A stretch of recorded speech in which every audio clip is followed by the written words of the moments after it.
Hello friends, welcome back to my channel. This is the Rehan here. Today we are going to start next part of KTG. KTG का हम next part पढ़ने वाले हैं, part number 15. Actually part number ये last है जिसके अंदर पूरा KTG का हमने ज्ञान पढ़ लिया, क्या था क्या नहीं था, कैसे हमने लॉ से स्टार्ट किया, इक्वेशन बनाई, इक्वेशन से प्रेशर पे गए, देन प्रेशर से बाद में क्या पढ़ा था, काइनेटिक एनर्जी पढ़ा, ठीक है। फिर एनर्जी बाद हमने क्या पढ़ा, उसके अंदर डिस्ट्रीब्यूशन पढ़ा, उस एनर्जी का जो डिग्री ऑफ फ्रीडम DOF था वो पढ़ा। उसके बाद कुछ फॉर्मूला कन्वर्जन, कुछ SC वर्मा के प्रॉब्लम, बहुत सारी बातें हमने पढ़ी। एक एवरेज देखा जाए तो हर एक वीडियो हमारा कितने मिनट का है, 20 से लेकर 25 मिनट का, जिसके अंदर हमने 15 लेक्चर कंप्लीट कर दिए। अगर आप ये 15 लेक्चर अच्छे से देख लेते हो तो इतने कम समय में इतना बड़ा चैप्टर समझना आपके लिए बहुत अच्छा होगा, ठीक है। मैंने कुछ बहुत बड़े बड़े लेक्चर्स नहीं बनाए इसके ऊपर, 1 आवर के, क्योंकि 1 आवर के लेक्चर के अंदर आपको बोर भी होता है और कंसेप्ट भी समझ में नहीं आता। तो इंडिविजुअल एक एक कंसेप्ट के ऊपर एक एक लेक्चर अपना भरा हुआ है। चलो बाकी बातें कम, अपन कंसेप्ट के ऊपर आते हैं। Today's is our concept is spectral distribution of black body. Spectral distribution of black body, okay.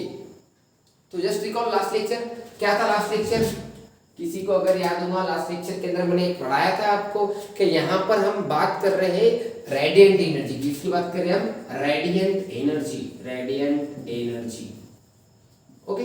पता है रेडिएंट एनर्जी, रेडिएंट पावर बोले फिर रेडिएंट एनर्जी बोलो, जिसको डिनोट किया गया R से। किससे?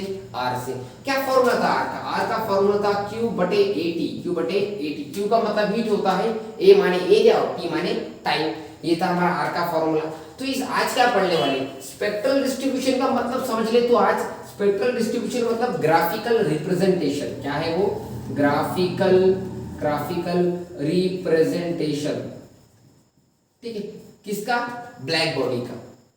उसके अंदर किसकी बात करने वाले अपन?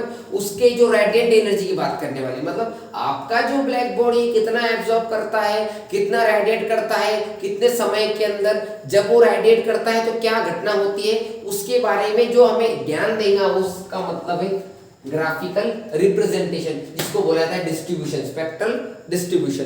आपको मॉडर्न फिजिक्स के अंदर ही पढ़ने मिलेगा spectral distribution of hydrogen atom, उसके एनर्जी लेवल के बारे में बात करेंगे, ठीक है। बहरहाल उसके ऊपर ज्यादा जाना नहीं हमें, हम बात करेंगे spectral distribution of the black body, okay. तो ब्लैक बॉडी का ये फॉर्मूला था रेडिएंट एनर्जी का Q/AT। ये स्मॉल t का मतलब तेरा क्या है, टाइम। Q का मतलब तेरा होता है हीट। तो यहां से हमें एक बात समझ में आई, हीट किस वजह से आएंगी? हीट तभी आएंगी जब तू उस बॉडी को क्या देगा, टेम्परेचर देगा। तो यहां पर मैं डायरेक्टली लिख देता हूं radiant energy, radiant energy is depend upon temperature, depend upon temperature। वो टेम्परेचर कैसा होना चाहिए? Absolute temperature, absolute temperature. क्या होता है एब्सोल्यूट टेम्परेचर का मतलब?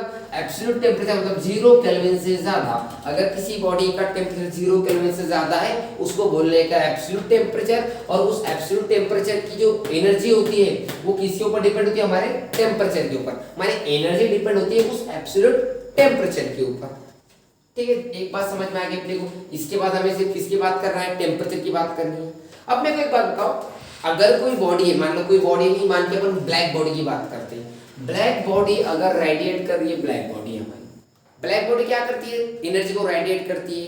तो वो जो एनर्जी रेडिएट हो रही है वो किसके फॉर्म में हो रही है? The energy radiate per unit area per unit time, the energy radiate per unit time, per unit area is in the form of, तो ये बात तो आपको पता ही कि ये डबल इन्वर्टेड कॉमा में लिखा, in the form of electromagnetic wave. ये बात को अच्छे से समझ लीजिए, इलेक्ट्रोमैग्नेटिक वेव, जिसको EM वेव भी बोला जाता है। क्या बोला जाता है? EM wave. अरे सर ये बताओ इलेक्ट्रिसिटी और मैग्नेटिज्म का यहाँ पर क्या लेना देना? हम तो ब्लैक बॉडी पढ़ रहे हैं, एब्जॉर्प्शन पढ़ रहे हैं, इमिशन पढ़ रहे हैं, यहाँ पर उसका क्या लेना देना आता है? तो सुन ले मेरी बात, मैं क्या बोल रहा हूँ, the energy radiation the energy radiate per unit time, एक टाइम के अंदर एक पर्टिकुलर एरिया में से जो एनर्जी रेडिएट हो रही है वो किसके फॉर्म में हो रही है, इलेक्ट्रोमैग्नेटिक वेव के फॉर्म में। किसके फॉर्म में, इलेक्ट्रोमैग्नेटिक वेव के फॉर्म में। इसका दूसरा तीसरा कोई मतलब नहीं, सिंपल सा मतलब है, अगर ये तेरी ब्लैक बॉडी है तो इसके अंदर से जो एनर्जी रेडिएट होगी वो एक वेव के फॉर्म में होगी। कैसी होगी, वेव के फॉर्म में। अगर इसका आपको एक सिंपल सा डेमोन्स्ट्रेशन देखना है तो आप हाईवे के ऊपर ट्रैवल करते समय अगर किसी दूर से किसी टीन शेड को हम देखते हैं तो वहां पे हमें एक वेव का फॉर्म देखने मिलता है, जो कलरलेस होता है लेकिन वेव फॉर्म हमें देखने मिलता है। तो उस फॉर्म के अंदर हम क्या, उसको टीन क्या करता है, एनर्जी रेडिएट करता है, उसको ये बोला जाता है व्हाट, इलेक्ट्रोमैग्नेटिक रेडिएशन। क्या बोला जाता है, इलेक्ट्रोमैग्नेटिक रेडिएशन। चलो ये बात भी क्लियर। तो ठीक है, ये तो सीख रहा है आपने, रेडिएशन हो रहा है, इमिट हो रहा है, एग्जैक्टली कैसे हो रहा है वो समझ में आया। ओके गुड, वेरी गुड, कोई दिक्कत वाली बात नहीं। रेडिएट एनर्जी का फॉर्मूला क्या है, Q/80। उसके बाद क्या बताया मैंने, वो एनर्जी जो रेडिएट हो रही है पर यूनिट एरिया के अंदर, पर यूनिट टाइम अंदर, ये सब कर लिखा दिया मैंने, फिर बात लिख लीजिए शॉर्ट के अंदर। वो कैसी कौन सी फॉर्म है, इलेक्ट्रोमैग्नेटिक वेव की फॉर्म में। ओके, अब सिंपल सी बात है, वेव की अगर बात करूंगा तो वेव कैसी होती है रे भैया, वेव कुछ इस तरह से होती है, ऊपर गया नीचे आया, ऊपर गया नीचे आया और चलते रहे। अब इसको हम बोलते हैं वेव। उसके बाद इसको हम बोलते हैं एम्पलीट्यूड। क्या बोलते हैं, amplitude. The maximum displacement of particle in the vibration is called as amplitude. कितना ऊंचा जाएगा, जितना ऊंचा जाएगा वहां तक के अंतर को, वहां तक के अंतर को बोलना है तुझे एम्पलीट्यूड ए। ओके, उसके बाद वेव के बारे में बेसिक नॉलेज ये होना चाहिए तुझे, यहां से चला और यहीं पर ही खत्म हुआ। देखना, जो लाइन से चला वही लाइन पे खत्म हुआ, एक राउंड बोलते हैं, क्या बोलते हैं इसको, वन राउंड और वन वेव। क्या बोलते हैं उसको, वन वेव। इस एरिया को बोलने का वन वेव, और इस वन वेव के लेंथ को बोलने का, सुन ले मेरी बात, वन वेव के लेंथ को बोलने का है वेव लेंथ। क्या बोलने का, वेव लेंथ। क्लियर है तुझे बात, क्या बता रहा हूं मैं, समझ में आया।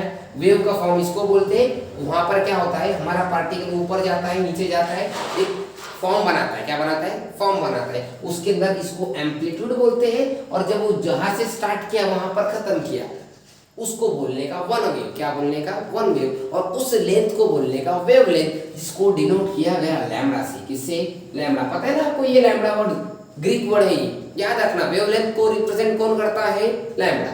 ओके, कोई दिक्कत वाली बात नहीं सर, ये वन वेव है। तो अब हमें इसके वेवलेंथ के बारे में चर्चा करनी है, जो हमारे रेडिएशन में से निकलने वाला है। अभी बताया ना, अभी क्या बताया मैंने, अगर कोई ब्लैक बॉडी है उसको हमने क्या दिया, टेम्परेचर दिया, तो वो क्या करता है, इमिट करता है। क्या इमिट करता है, रेडिएशन इमिट करता है। अगर वो रेडिएशन इमिट करता है मतलब वो वेवलेंथ उसको वो वेव के फॉर्म में देगा।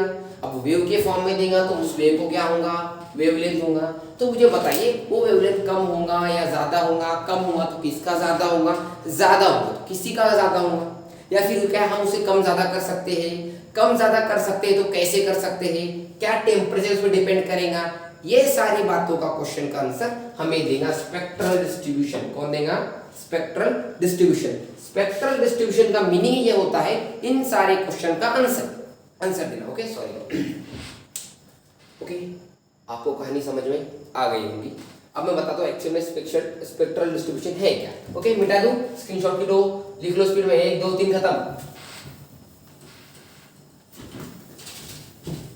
टाइम कम है हमारे पास, सिखाना बहुत ज्यादा है। ओके, चलो आई होप आपको और कहानी समझ में आ गई होगी। अब मैं आपको स्पेक्ट्रल डिस्ट्रीब्यूशन का ग्राफ पढ़ाऊंगा। ओके, ये हमारा x होता है, ये हमारा y होता है। x के ऊपर मैं लिखता हूँ वेवलेंथ। क्या लिखता हूँ मैं, वेवलेंथ इन mm के अंदर माइक्रोमीटर 10 की पावर -3। mm का मतलब क्या होता है, 10 की पावर -3, उसके फॉर्म में। शुरुआत हम यहाँ पर 0 लिखते हैं। ओके, यहाँ पर मैं लिखता हूँ 500, 1000, ये 1500, 2000 और मान लो 2500, और ये चलते रहेंगे। ठीक है, ये जो y एक्सिस है यहाँ पर लिखो रेडिएंट पावर, रेडिएंट पावर। अब पावर वैट में होती है, आपको पता है ना, इलेक्ट्रिसिटी बिजली का बिल आता है ना घर में, वैट में आता है। वो कैसा आता है, वैट पावर होता है। तो ये रेडिएंट एनर्जी। ठीक है, कोई दिक्कत वाली बात, ये ग्राफ का मतलब समझ में आ जाएगा, कौन सी एक्सिस पे क्या दिया हुआ है, समझ में आया। अब मैं क्या करता हूँ, एक ग्राफ पे अप्लाई करके किसी एक ब्लैक बॉडी, एक ब्लैक बॉडी हमारे, ठीक है। ओके, ये हमारी ब्लैक बोर्ड, इसका काम क्या है भैया, एब्जॉर्ब द ऑल एनर्जी, पूरी एनर्जी को क्या करना, एब्जॉर्ब करना। अब मैंने क्या किया, इसको दिया टेम्परेचर, क्या दिया मैंने इसको, टेम्परेचर। सब में पहला जो टेम्परेचर दिया मैंने वो था 3000 केल्विन, कितना केल्विन, 3000 केल्विन टेम्परेचर दिया मैंने इस बॉडी को। तो मैंने जब देखा 3000 केल्विन टेम्परेचर देने के बाद ये क्या करने लगा, इमिट करने लगा। क्या इमिट करने लगा, ये उसका एनर्जी इमिट करने लगा। तो कुछ इस फॉर्म में इमिट कर रहा था वो, ऐसा ऐसा ऐसा। तो मैंने देखा फिर इमिट अगर कर रहा है तो उसकी वेवलेंथ कुछ होगी। क्या इमिट कर रहा है वो, इलेक्ट्रोमैग्नेटिक वेव। अब अभी बताया इलेक्ट्रोमैग्नेटिक वेव इस फॉर्म में होती है, उसकी कुछ वेवलेंथ होगी। उस वेवलेंथ को हमने कुछ बोला होगा, कितनी वेवलेंथ है, 10 है, 5 है, 50 है, 500 है, 1000 है, वो कितनी है। तो उसको मैं जब चेक किया, उसको जब देखा तो मुझे दिखाई दिया उसकी वेवलेंथ एक पर्टिकुलर टेम्परेचर देने के बाद बढ़ी और कम हुई। मतलब वेवलेंथ बढ़ती है देन कम हो जाती है। समझ में आ रहा है कि आपकी लागत को दिखाओ यहाँ पर मैं, तो पहले वेवलेंथ इतनी थी, बाद में वेवलेंथ कम होने लगी, फिर और कम होने लगी। ठीक है, एक टाइम से पहले बहुत छोटी थी, फिर बढ़ी, फिर कम हुई। मतलब यहाँ पर हमें एक इंक्रीजिंग ऑर्डर और डिक्रीजिंग ऑर्डर दिखाई दिया। कब, 3000 केल्विन पे। तो उसको डिनोट ऐसे किया गया। ओके, यहाँ पर खत्म किया। अलग तो हम थोड़ा स्लोप को अच्छे से बनाएंगे। यहाँ से ऐसा उठाया और ऐसे यहाँ पर खत्म किया। ये उसका हाईएस्ट पीक था। मतलब एक ऐसा पॉइंट आया, पहले वो बढ़ते बढ़ते गई, वेवलेंथ 500 थी, 1000 हुई, 1500। ये कितना है, 1500। 1500 के आसपास वो फुल हाइट पे चली गई, पीक वैल्यू पे चला गई। बाद में क्या हुआ क्या पता, वो डिक्रीज होती गई। कितने केल्विन पे, 3000 केल्विन पे। उसके बाद मैंने क्या किया, 4000 केल्विन कर दिया। ओके, फिर क्या दिखाई दिया मुझे, फिर से वेवलेंथ बढ़ती है, फिर से वेवलेंथ बढ़ती है, फिर घट जाती है।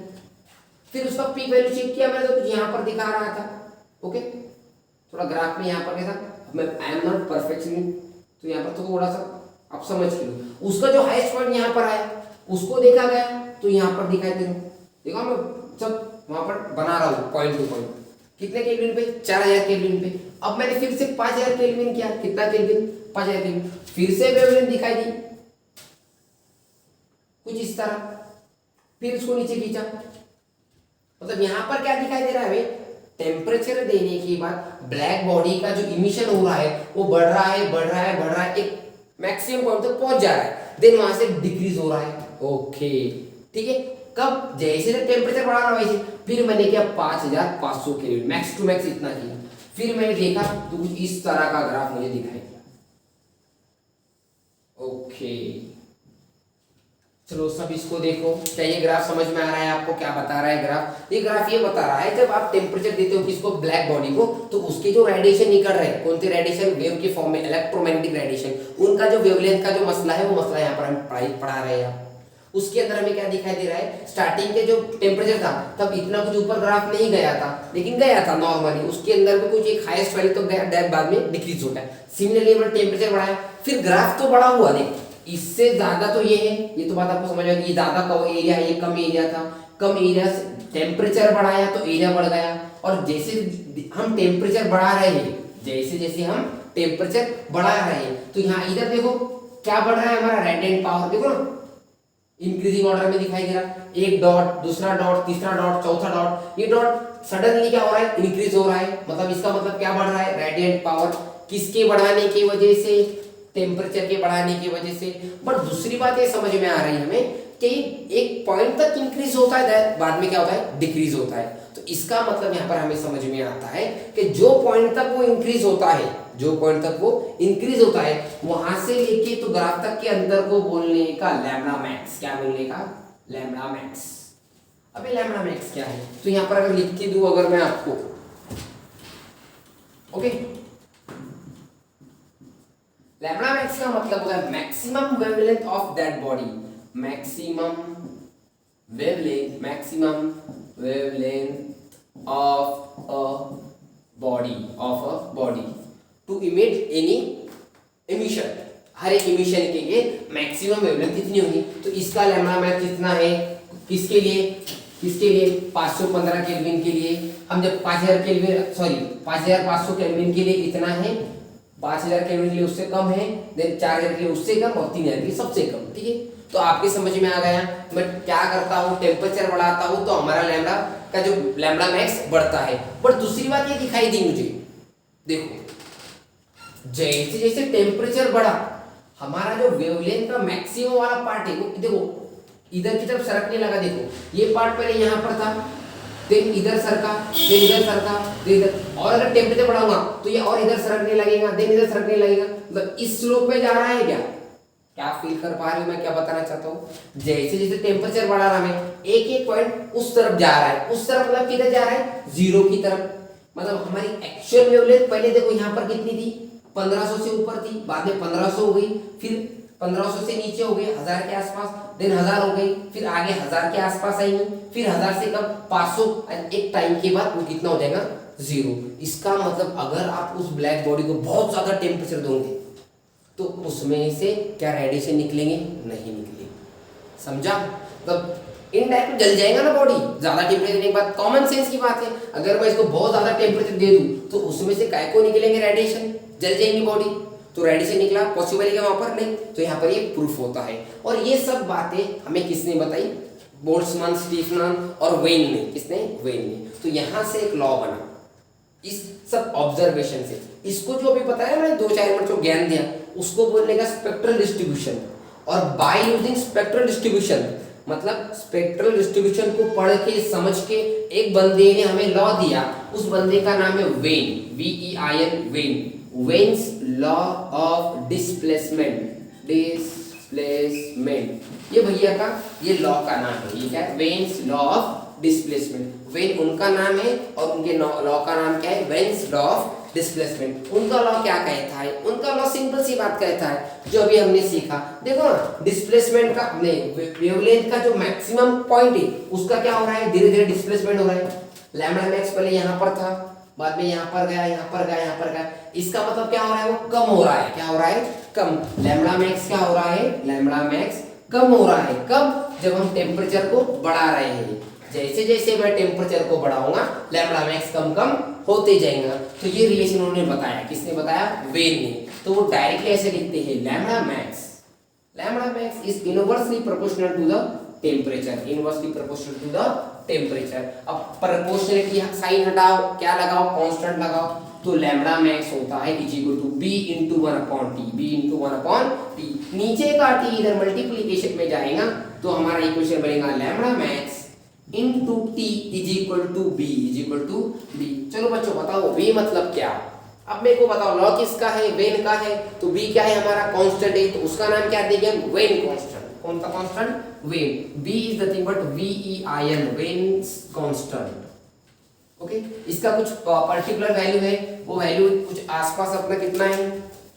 अगर एग्जैक्ट वैल्यू की बात करते हैं अपन तो वो है 2.897 into 10 की power -3 metre kelvin. Metre kelvin देखो ना, ये मीटर होता है और ये टेम्परेचर मीटर केल्विन। ओके। कोई दिक्कत किसी को? यहाँ पर कोई दिक्कत आने वाली बात इसके अंदर नहीं। डायमेंशन की बात करते हैं इसकी, LMT की। ओके। तो लेंथ है क्या? हाँ है सर, 1 है मीटर। मास है क्या? नहीं। ये टेम्परेचर, अच्छा टाइम है क्या? नहीं। ये केल्विन है। हाँ सर। तो L1001 ये किसके डायमेंशन है? हमारे b के। b माने क्या? Veins constant. ये था वेन्स डिस्प्लेसमेंट लॉ। पूछा जाता है फिर इसका स्टेटमेंट क्या लिखेंगे? स्टेटमेंट आप आपके हिसाब से लिख सकते हैं, आपके हिसाब से। मतलब बुक के अंदर अच्छे से देख लो एक बार क्या स्टेटमेंट है। यहाँ पर जगह नहीं से मैंने लिखा के नहीं दिया, लेकिन इतना कुछ डिफिकल्ट स्टेटमेंट नहीं है। स्टेटमेंट ये होता है the maximum wavelength of radiant energy is inversely proportional to the absolute temperature। ये जो T है ना, T को क्या बोलना है? absolute temperature। absolute temperature। Okay.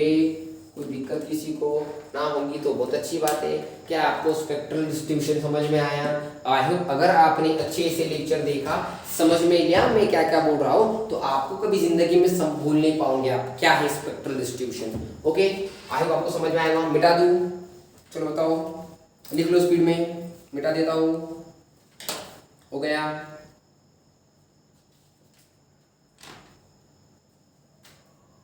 Okay. चलो मिटा दो।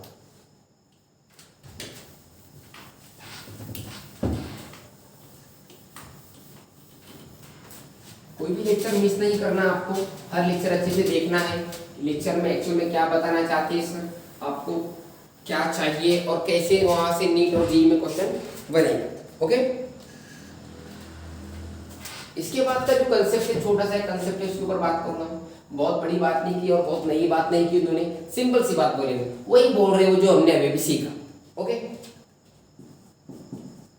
Stefan Boltzmann law of radiation. ठीक है, ये सारे लॉ देखने में बड़े और नाम में बड़े मुश्किल होते हैं, सुनने में बड़े मुश्किल लगते हैं, लेकिन एक्चुअली बहुत पांचट और सिंपल टाइप के होते हैं। तो इनके नाम के ऊपर नहीं जाना, नाम से हमें डर लगता है क्या, नहीं, हम बात करते हैं उसके काम की, क्या काम किया। तो ये भाई ने कुछ भी नहीं किया, वही जो स्पेक्ट्रल डिस्ट्रीब्यूशन था हमारा, कैसा था डिस्ट्रीब्यूशन, ऐसा ऐसा ऐसा ऐसा ऐसा कुछ ग्राफ था ना भाई, ऐसा ऐसा, इसको देखिए उन्होंने लॉ बना दिया। स्पेक्ट्रल डिस्ट्रीब्यूशन ने क्या बोला था, टेम्परेचर बढ़ाओगे तो रेडिएंट एनर्जी भी बढ़ेगा। इधर रेडिएंट एनर्जी लिखा था ना, रेडिएंट एनर्जी आर, उन्होंने क्या बोला था, R is proportional to T.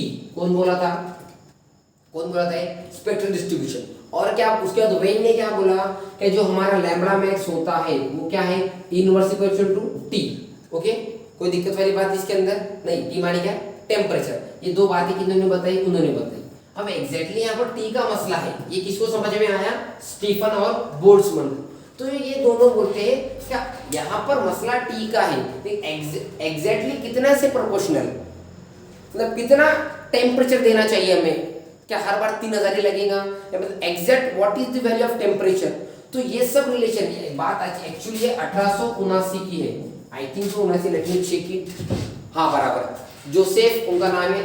1879 के टाइम में जोसेफ स्टीफन इन्होंने क्या किया था, इन्होंने हमें एक रिलेशन बताया, रेडिएंट पावर, आर माने क्या, रेडिएंट पावर, रेडिएंट आर का मतलब होता है radiant power, radiant power and temperature, and क्या, टेम्परेचर कौन सा है, एब्सोल्यूट टेम्परेचर। कौन सा टेम्परेचर, एब्सोल्यूट टेम्परेचर। मतलब उन्होंने रेडिएंट पावर और टेम्परेचर के बीच में एक रिलेशन बताया, और वो रिलेशन कुछ ऐसा था, द स्टेटमेंट देखो ना, it states that the radiant power of a black body, the radiant power of a black body is directly proportional to the fourth power of absolute temperature। कुछ भी नहीं बोला इन्होंने, उधर कॉपी पेस्ट किया directly. किसको कॉपी पेस्ट किया, इस ग्राफ को। वहां पर देखिए मुझे भी समझ रहा था, जैसे जैसे मैं टेम्परेचर बढ़ा रहा हूँ, हमारा जो वेवलेंथ है, हमारा जो रेडिएंट पावर है, वो भी इंक्रीज हो रहा है। देखो ये साइड जा रहा है। तो उन्होंने ये बोला आर प्रोपोर्शनल टू टी। और उन्होंने एक बात हमें क्लियरली बताई, जो टी है वो टी की पावर 4, मतलब डायरेक्टली जितना टेम्परेचर उतना नहीं लेने का, उसका फोर्थ पावर लेने का। मान लो 20 केल्विन है तो 20 केल्विन का फोर्थ पावर। ओके, तब आपको रेडिएंट पावर इंक्रीज होते हुए दिखेगा। ऐसा नहीं है कि तुमने टेम्परेचर दे दिया और रेडिएंट पावर इंक्रीज हो गई, बहुत सारा टेम्परेचर लगता है इंक्रीज होने के लिए। ठीक है, समझ में, ये बात किन्हें बताई हमें, स्टीफन और बोल्ट्जमैन ने। तो बाद में वो क्या करते, प्रोपोर्शनलिटी साइन हटाते, लगाते कांस्टेंट, तो आपका R is equal to sigma into T की पावर 4। ये सिग्मा का सिंबल है, अच्छे से बनाता हूँ। सिग्मा मायने क्या भैया, सिग्मा का मतलब होता है स्टीफन कांस्टेंट। ठीक है, स्टीफन कांस्टेंट उनका क्या है, उनका कुछ पर्टिकुलर वैल्यू है हमारे पास। तो अगर वैल्यू की बात की जाए तो स्टैंडर्ड वैल्यू है उनका 5 पॉइंट समथिंग, स्टैंडर्ड वैल्यू है 5.67 इंटू 10 की पावर -8 जूल -8। चलो यूनिट अब अभी निकालेंगे अपन, यूनिट की बात है। तो ये उसका वैल्यू है, स्टैंडर्ड वैल्यू 5.67 इंटू 10 की पावर -8। अगर बात यूनिट की है तो यूनिट और डायमेंशन कैसे निकालेंगे हम, सिंपल सी बात है, सिग्मा को इधर टी को नीचे बैठ, तो r अपॉन टी की power 4 is equal to sigma. r मतलब क्या होता है, r का यूनिट क्या है, याद कर r का यूनिट क्या था, joule per metre square second upon T की पावर 4 टेम्परेचर की पावर 4, टेम्परेचर का यूनिट क्या है केल्विन, तो केल्विन की power 4 is equal to sigma. देख न्यूमरेटर का जो नीचे का नंबर वो नीचे आ जाएगा, तो क्या मिलेगा तुझे, सिग्मा इज इक्वल टू, लगा तो अपन सिग्मा को इधर से लेंगे, सिग्मा इज इक्वल टू क्या हो जाएगा, इज इक्वल टू ये जूल जैसे का वैसा नीचे आ जाएगा metre square second into kelvin की पावर 4। तो ये किसका यूनिट है, सिग्मा का यूनिट है, sigma upon metre square second kelvin की पावर 4। अगर डायमेंशन की बात आती है, डायमेंशन तो dimension L M T K, L represent length mass time और टेम्परेचर, ठीक है। तो ये इतना तो हमारा आर का मतलब क्या होता है हमारा, ग्रेडियंट पावर, उसका क्या था 0 1 -3, बड़ा तो क्या बड़ा, केल्विन बड़ा, कितना बड़ा 4 है, नीचे +4 है तो ऊपर आएगा कितना -4। तो ये उसके क्या हो रहे डायमेंशन, किसके हमारे सिग्मा के, सिग्मा माने क्या, स्टीफन कांस्टेंट। ओके, कोई दिक्कत, स्टीफन्स कांस्टेंट समझ में आया, क्या था बोल्ट्जमैन लॉ, क्या कुछ नया लगा इसके अंदर, मुझे तो नहीं लगता कुछ, बहुत सारी नई बात बताई मैंने। वो अगर आपने मेरा स्पेक्ट्रल डिस्ट्रीब्यूशन का 2-15 मिनट पहले का अच्छे से सुना होगा तो आपको स्टीफन्स लॉ भी 5 मिनट लगाऊंगा और आपको वेन डिस्प्लेसमेंट लॉ भी एकदम 5 मिनट लगाऊंगा, उसके अंदर बहुत सारी दिमाग वाली बात नहीं थी। ओके, आई होप आपको समझ में आएगा। उसके बाद उन्होंने चेंजेस किए इसके अंदर, ये फॉर्मूले को थोड़ा ये ऑर्डिनरी बॉडी के लिए लिया, मतलब अगर मान लो क्या करते हैं बाद में, सिंपल सा कुछ मुश्किल काम नहीं किया, एक काम करके ये बीच में का मिटाते हैं, ठीक है। स्क्रीनशॉट खींच लो, फिर भी किसी को अगर वो बीच वाला काम आता है तो बहुत अच्छी बात है। ओके, खींच लिया, हम मिटाओ। उन्होंने बाद में थोड़ा सा एक्सपेरिमेंट किया, ये जो है इसके ऊपर, वो क्या बोलते हैं, एक ऑर्डिनरी बॉडी के लिए r क्या है, इक्वल टू सिग्मा t है, t की पावर 4, ठीक है। और एक ब्लैक बॉडी के लिए r कितना है, सिग्मा T04, उसका टेम्परेचर मान लो अलग है, तो दोनों का एनर्जी लॉस कितना होगा, तो ये r है ये r भी है, तो ये क्या हो जाएगा r माइनस r भी, मतलब ये क्या मिलेगा मुझे, एनर्जी लॉस, क्या मिलेगा एनर्जी लॉस। तो क्या मिलता है, सिग्मा t की पावर 4 माइनस सिग्मा T0 की पावर 4, सिग्मा कॉमन लेते हैं तो आंसर मिलता है t की पावर 4 माइनस T0 की power 4 is equal to energy loss, energy loss में देखो एनर्जी लॉस। एक छोटा सा उन्होंने एक एक्सप्लेनेशन दिया हुआ है इसके, तो आपको याद रखना, तो ये भी आप याद रख सकते हो।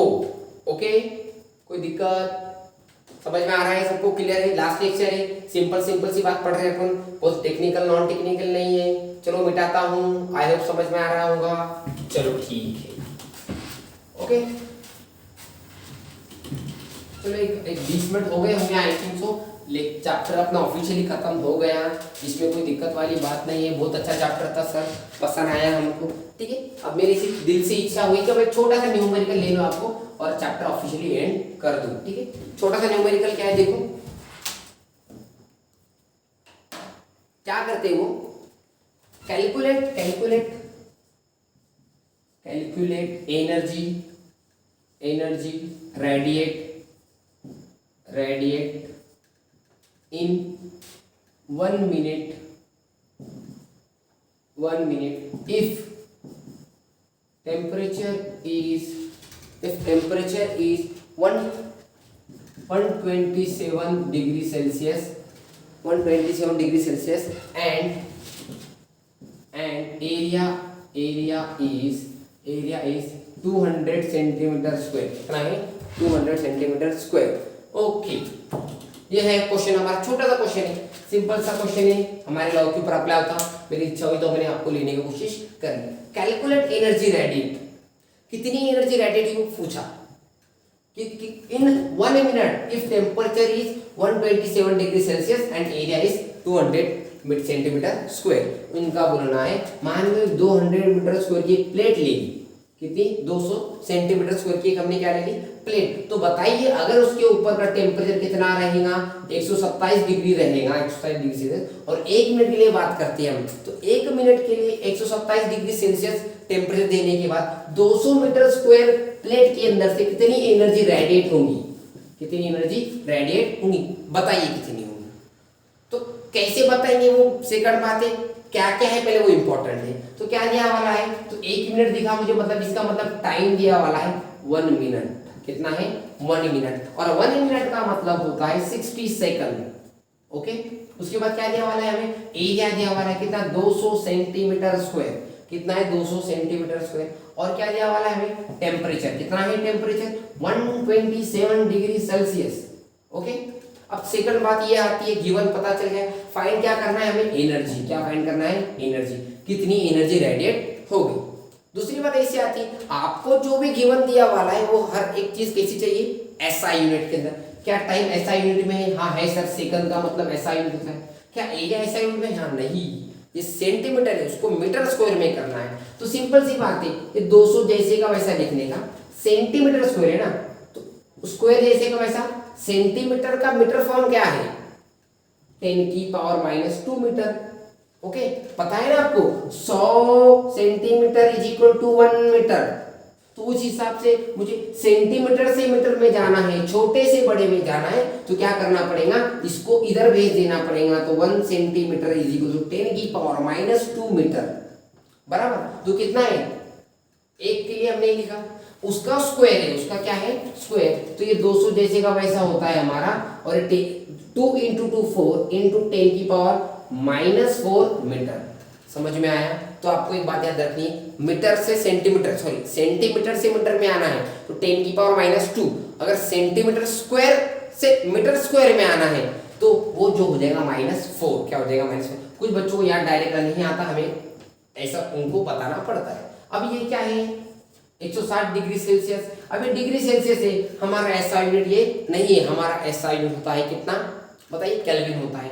तो इसको केल्विन में कैसे कन्वर्ट करेंगे, कुछ भी नहीं करना भैया, इधर देख, ये 127 जैसे का वैसा, ठीक। इसके अंदर 273 ऐड कर देना, इसके अंदर जितना तेरा टेम्परेचर है उसके अंदर 273 ऐड कर देना। कितना होता है एडिशन, 7 और 3 10, यहाँ पर एक आया, 7 और 3 10, यहाँ पर एक आया, 2 और 1 3 और 1 4। कितना, 400 केल्विन। समझा, एडिशन तो आती है ना, बचपन से पढ़ते आ रहे हैं ना मैथमेटिक्स, तो एडिशन तो आनी चाहिए तुझे। 127 और 273 कितना होता है, 400। टेम्परेचर मिल गया, एनर्जी फाइंड करनी है। ओके, मतलब फर्स्ट स्टेप क्या था, क्वेश्चन पढ़ लिया, क्वेश्चन समझ लिया, क्वेश्चन के पीछे का इतिहास पढ़ लिया, इतिहास से गिवन पढ़ लिया, गिवन से गिवन को एसआई में कन्वर्ट कर दिया। अब लगाना है फॉर्मूला। तो फॉर्मूला होता क्या होता है हमारा, फॉर्मूला हमारा, तो यहाँ पर एनर्जी रेडिएशन पूछा है, इसका मतलब यहाँ पर स्टीफन लॉ लगेगा। ओके सर, समझा, कोई दिक्कत, बराबर है। R = σ/T⁴। R का मतलब क्या होता है, R मतलब याद कर, R मैंने बताया था Q/80। तो इस R की जगह पे Q/80 पुट कर, तो σ×T⁴।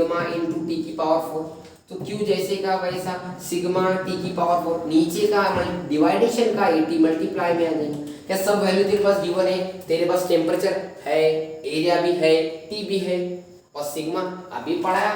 सिग्मा क्या होता है, 5.68 × 10⁻⁻8। यूनिट क्या था, जूल पर यूनिट। एक बार चेक करते हैं अपन, यूनिट क्या था उसका, joule metre square second into kelvin की पावर 4। ये उसका ये जे है, this is not T, J. तो यहाँ पर सब वैल्यू पुट कर देंगे अपन। तो क्यू निकालना है 5.67 × 10⁻⁸। किसका वैल्यू था, हमारा सिग्मा का। टेम्परेचर कितना है, 400 का स्क्वायर 400 की पावर 4, मतलब 400 की पावर 4 का मतलब क्या, तो पता है क्या आपको, 400 × 400 × 400 × 400।